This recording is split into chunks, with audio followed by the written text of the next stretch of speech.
Assalamualaikum warahmatullahi wabarakatuh. Kita lanjut pembelajaran kita kali ini. Kita akan membahas bagaimana cara membuat kalimat pertanyaan. Tapi before starting our material, let's pray together. A'udzu billahi minasyaitonir rajim. Bismillahirrahmanirrahim. Raditu billahi rabba wa bil islami dina wa bi Muhammadin nabiyya wa rasula. Rabbi zidni ilma warzuqni fahma waj'alni minas sholihin. Amin ya rabbal alamin. Oke, kita masuk ke materi. Jadi kita akan belajar bagaimana membuat pertanyaan, tetapi pertanyaannya tetap di beberapa tenses. Jadi akan beda di beberapa tenses. Tetap ini kelanjutan dari video sebelumnya tentang membuat positive sentence dan negative sentence. Dilihat dulu kalau belum paham, dilihat dulu, bisa diklik di link bawah di deskripsi. Oke, lanjut. Kita akan membuat kalimat. Nah, ini tetap dalam kalimat pertanyaan pun juga ada kalimat pertanyaan verbal dan nominal, masih sama. Jadi kalau verbal ada kata kerjanya, kalau nominal pakai be, nggak ada kata kerjanya. Contoh, do you go home? Apakah kamu pulang? Kalau yang nominal, are you at home? Nah, ini ada do, di sini ada are. Kita akan bahas lebih lanjut. Ini ada be ya, be-nya are you at home? Apakah kamu di rumah? Kalau ini do you go home? Apakah kamu pergi ke rumah? Nah, selain itu ada kalimat tanya, itu ada dua, ada jenisnya ada dua. Yang pertama adalah yes no question, biasanya dinamakan yes no question, pertanyaan yang jawabannya iya atau tidak. Dan ada WH question. Apa itu WH question? Kenapa dinamakan WH? Karena awalnya pakai kata-kata tanya yang awalnya ada W ada H. Contohnya ada what, where, what apa, where di mana, why kenapa, when kapan, who siapa, which yang mana, terus how bagaimana, dan sebagainya. Masih ada banyak variasinya yang pakai how, ada how long, how much, how many. Itu termasuk yang di sini. Nah, contohnya kalau do you go home, apakah kamu pulang? Jawabannya kan apakah, berarti kalau enggak iya, tidak. Tetapi kalau WH question, kata tanya yang pakai WH question, contohnya when do you go home? Kapan kamu pulang? Jawabannya kan waktu. Tergantung nanti ininya yang kita pakai apa, when atau why. Kenapa kamu pulang? Karena misalkan why do you go home? Because I am tired. Karena saya lelah, misalkan begitu. Nah, di sini perbedaannya, ada pertanyaan yang jawabannya ya tidak, ada yang jawabannya macam-macam tergantung pertanyaannya. Nah, sudah paham? Itu tentang jenis kalimat pertanyaan. Yang akan kita bahas dulu adalah yang yes no question, karena yes no question ini adalah dasar untuk membuat nanti WH question. Kalau yes no questionnya sudah bisa, insya Allah gampang untuk membuat WH question, WH question. Oke, kita lanjut ya. Lanjut, ini perubahan bentuk tetap harus diingat-ingat. Ada 1, 2, 3 verb kemarin, terus ada be, is, mr, jadi was, were. Ini karena nanti kita belajar membuat pertanyaannya juga berdasarkan tenses yang sudah banyak dipelajari, itu berbeda-beda. Ciri-cirinya tetap sama seperti yang kemarin di video sebelumnya dibahas. Ada past, present, future, continuous, perfect, ini tetap sama. Jadi itu tetap dihafalkan. Jadi kalau ciri-cirinya yang present itu 1, present, past, future will, terus perfect untuk 3, F, terus ing. Ini continuous, ini tetap harus dimasukkan dalam memori, jadi nanti mudah ciri-cirinya. Jadi terus bagaimana cara membuat pertanyaan yes no question tadi yang sudah saya bilang tadi. Jadi tinggal, kalau kemarin sudah belajar kalimat negatif, udah bisa ada kata kerja bantunya kemarin tinggal diletakkan auxiliary verb di sini. Auxiliary verb itu ada do, did, does, have yang sudah kita bahas di kalimat negatif, atau to be yang dipakai di situ. Kalau pakai to be biasanya ada yang nominal, ada di continuous juga pakai to be, is, am, are, was, were. Itu nanti diletakkan di depan atau di awal kalimat sebelum subjek. Nah, untuk lebih jelasnya kita lihat. Nah, di sini rumus dasarnya ya, letakkan auxiliary verb. Auxiliary verb itu apa? Kata kerja bantu. Kemarin tidak saya namakan auxiliary verb, sekarang saya namakan auxiliary verb ya. Yang auxiliary verb itu ini sebenarnya ya, yang sudah kita bahas ya, termasuk do, did, this, did, will, have, has, itu di awal sebelum subjek. Jadi yang perlu dihafalkan juga adalah sebenarnya tetap sama, simple present, past, future, will, perfect bentuk 3, have, has, terus ing, continuous, ini sama. Nah, kalau itu sudah hafal, tinggal ini apa aja auxiliary verbnya. Kalau bentuk pertama do atau does, bentuk kedua did, pakai did. Kalau future auxiliary verbnya will, ya ini yang diletakkan di depan sendiri sebelum subjek. Kalau present perfect have, has, have atau has. Present continuous nanti karena pakai to be berarti yang to be nya yang dibalik. Demikian juga yang nominal. Kalau yang nominal semuanya nanti ya to be, ini to be tetap kan, ini itu yang dibalik. Khusus yang future nanti will-nya, tetapi B-nya tetap dipertahankan. Nanti bagaimana posisinya setelah subjek, tetap B-nya bentuk ketiga kan been. Ini being karena ing, continuous, tetap yang dibalik to be-nya. Intinya yang ada setelah subjek di kalimat negatif itu diletakkan di depan, itu sudah jadi sebuah pertanyaan yes no question. Nah, kalau masih bingung, kita lihat contohnya satu persatu. Oke, kita mulai dari simple present, ada verbal dan nominal. Jadi do sama does tadi, kalau di simple present do sama does pakai do does, itu yang diletakkan di depan. Itu khusus untuk kalimat verbal. Kalau nominal itu yang diletakkan di depannya adalah to be-nya, is, am, are bentuk pertama taruh di depan. Contoh, do I go to mosque every day? Nah, ini do. Atau does she go to market? Apakah dia do we study math every Monday? Apakah kita belajar matematika setiap Senin? Nah, ini yang verbal, ada do, ada does, tergantung subjek yang dipakai. Kemarin sudah kita bahas, sama tetap subjek isi it, ada yang pakai does. Nah, kalau yang nominal berarti yang ada setelah subjek kan to be, jadi yang dibalik adalah to be-nya. Are they in the library on Fridays? Apakah mereka di perpustakaan pada tiap Jumat? Atau is he good student? Apakah dia murid yang baik? Nah, aslinya kan he is a good student, tinggal dibalik saja di depan. Ini to be-nya. Sudah jadi pertanyaan yang jawabannya ya atau tidak. Selanjutnya pada tense simple past, ada verbal, ada nominal juga. Kalau verbal, nah, kalau present tadi kan do, does bentuk pertama. Ini auxiliary verb-nya yang bentuk kedua, did taruh di depan. Nah, kata kerjanya kembali ke tipe 1 seperti yang di kalimat negatif. Jadi memang dasarnya adalah kalimat negatif, tinggal balik gitu saja, not-nya dihilangkan.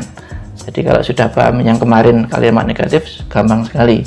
Nah, kalau yang nominal, to be-nya juga yang dibalik, karena yang ada setelah subjek itu ada to be. To be-nya yang bentuk 2 juga karena past. Di was, were taruh di depan. Kita lihat contohnya di sini. Oke, ini saya biar lebih jelas, ini awalnya kalimat positifnya. She went to market last week. Dia pergi ke pasar kemarin, minggu kemarin. Nah, ini bentuk keduanya when, kata kerja kan, dari go. Nah, ketika negatif dia jadi she did not go. When-nya kembali lagi ke tipe 1 go. Tipe 1 kan sudah she did not, dia tidak pergi ke pasar minggu lalu. Nah, bagaimana cara membuat pertanyaannya dari kalimat negatif yang ini? Tinggal did-nya ditaruh di depan. Nah, tadi did she go, not-nya dihilangkan ya. Did she go to market last week? Apakah dia pergi ke pasar minggu kemarin? Nah, ini untuk yang kalimat verbal pakai did. Lebih mudah dari simple present karena pokoknya semuanya did kalau ada kata kerjanya. Nah, ini yang contoh yang tidak ada kata kerjanya, non verbal atau nominal sentence. They were in the library 2 days ago. Mereka di perpustakaan 2 hari yang lalu.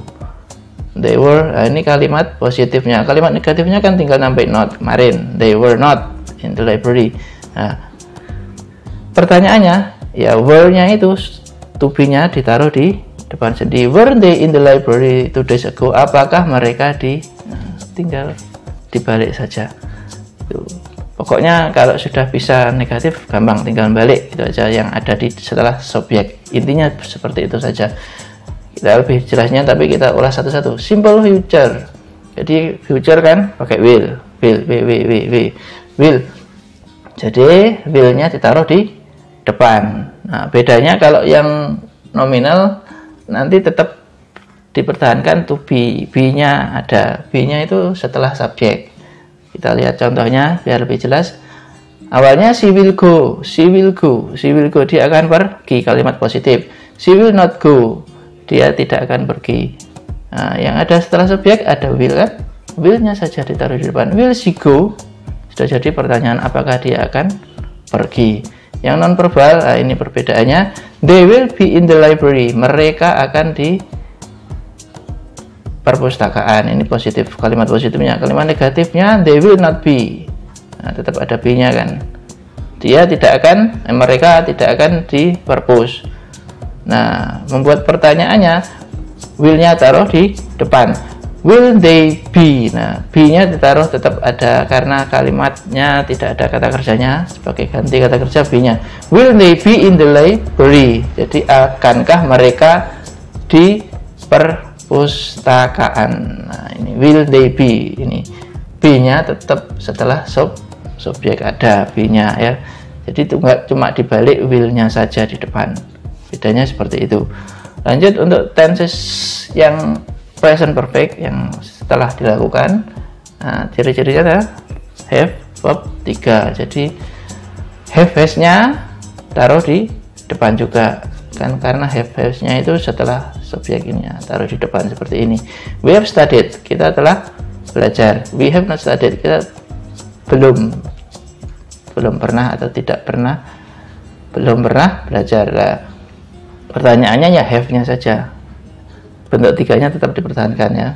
Have we studied Arabic? Apakah kita telah belajar bahasa Arab? Terus yang non verbalnya atau yang nominalnya ya, misalkan he has been at home, dia telah di rumah. Nah, ini been pakai been karena tidak ada kata kerjanya been, bentuk ketiganya be-nya been. He has not been at home, jadi tinggal dibalik saja. Has he, has-nya taruh depan jadi begini. Has he been at home? Nah, tinggal balik aja. Oke, yang terakhir di present continuous. Di present continuous juga to be-nya yang dibalik, yang di depannya. Be SMR taruh depan, be SMR taruh depan, tapi kalau yang nominal karena ada being-nya tetap ya. Di sini sebenarnya juga tetap, kan ada kata kerjanya yang ing tetap. Tinggal balik saja sebenarnya intinya. Jadi contohnya we are studying English now, kita sedang belajar bahasa Inggris sekarang. Nah, kalimat pertanyaannya tinggal ini dibalik di depan. Are we? Jadi gini, are we studying English now? Apakah kita belajar bahasa Inggris sekarang? Nah, tetap kan ini studying, ing-nya tetap.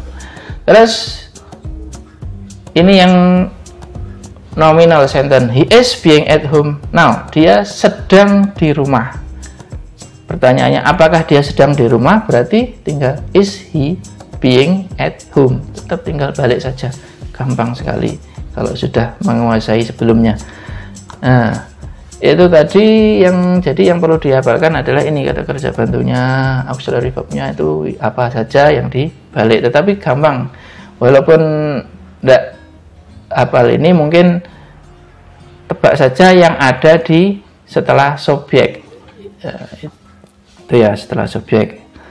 Tapi khusus untuk simple present sama past itu biasanya tidak kelihatan di kalimat positif. Harus dijadikan negatif dulu biar lebih jelas. Oh ternyata kalau negatif kan do not, does not, did not. Nah itu did sama does-nya ditaruh di depan. Nah ini ya. Ini terus tadi saya katakan kalimat pertanyaan itu ada dua. Ada yang jawabannya ya atau tidak, itu sudah kita pelajari tadi. Tinggal membalik auxiliary verb-nya di depannya, sudah jadi pertanyaan. Nah kalau pertanyaan yang WH question yang melibatkan why, what, itu bagaimana? Nah, cara membuatnya juga cukup mudah. Kalau sudah menguasai yes no question, tinggal menambahkan apakah itu what, where, why, pokoknya yang termasuk where itu ya. What di apakah, apa, where di mana dan seterusnya itu di depan kalimat yes no question. Jadi sudah bisa yes no question, tinggal nambahi di paling depannya. Jadi contoh. Tadi kita membuat pertanyaan, are we studying now? Apakah kita sedang belajar sekarang? Ini kan kalimat pertanyaan yang jawabannya ya atau tidak, apakah. Nah, tolong dibedakan antara apakah dan apa. Nah, kalau apakah berarti jawabannya yes no question, ya atau tidak. Nah, kalau apa itu menanyakan objeknya apa. Nah, ini contoh. Nah, ini dari dasarnya are we studying now? Apakah kita belajar sekarang? Misalkan yes jawabannya atau no tidak. Kalau ditambahkan buat apa jadinya? Apa yang sedang kita pelajari sekarang? Apa? Bahasa Inggris jawabannya kan bukan yes no question. Nah, dari yes no question ini tinggal ditambahi di depannya, paling depan. Sudah jadi WH question. Ada contoh lagi. Ini kan continuous. Kalau yang ini apa ini? Ini simple future. Will you go? Akankah kamu pergi? Nah, akankah kamu pergi? Jawabannya kalau enggak iya ya, tidak. Nah, kalau kita menanyakan kemana, pakai where. Dari dasarnya juga yes no question. Where will you go? Where will you go? Tinggal tambahin di depannya. Where will you go?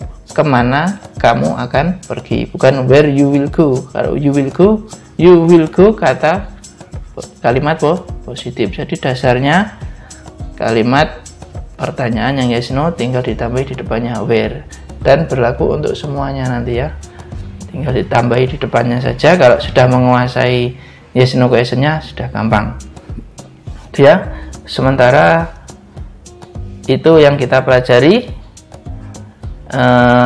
Semoga bisa dipahami dan bisa dimengerti, semoga bermanfaat. Sebelum kita akhiri, before ending this material, let's pray. A'udzu billahi minasyaitonir rajim. Bismillahirrahmanirrahim. Allahumma inni istaudi'uka ma 'allamtanihi farduduhu ilayya 'inda hajati wa la tansanihi ya rabbal alamin. Alhamdulillahi rabbil alamin. Assalamualaikum warahmatullahi wabarakatuh.